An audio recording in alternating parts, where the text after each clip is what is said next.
Hi மக்களே, இன்னைக்கு என்ன வீடியோ பார்க்க போறோம்னா மாங்காய் வத்தல் போடுவது எப்படின்ற வீடியோ தான். தலைப்பு அதான் மக்களே. அன்னைக்கு ஒரு நாள் மாங்காய் வீடியோ கட் பண்ணி போட்டிருப்போம். இதை பாருங்க, வத்தல் தயாராகிடுச்சு. இந்த வத்தல் அப்படியே வச்சோம்னா பூச்சி வச்சிரும். இதை வந்து இந்த மாதிரி பெரிய பானையில் தண்ணி வச்சு கொதிக்க வச்சு இதோட கல் உப்பு சேர்த்துக்கணும், மஞ்சள் பொடி சேர்த்துக்கணும்.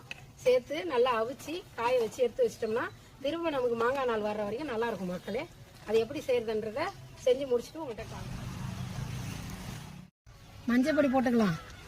நல்ல மஞ்சள் பொடி கொஞ்சம் தாராளமாக போட்டுக்கிட்டா தான் வத்தல் வந்து பூச்சி வைக்காமல் இருக்கும். உப்பு நிறைய சேர்த்துக்கணும் மக்களே, கல் உப்பு.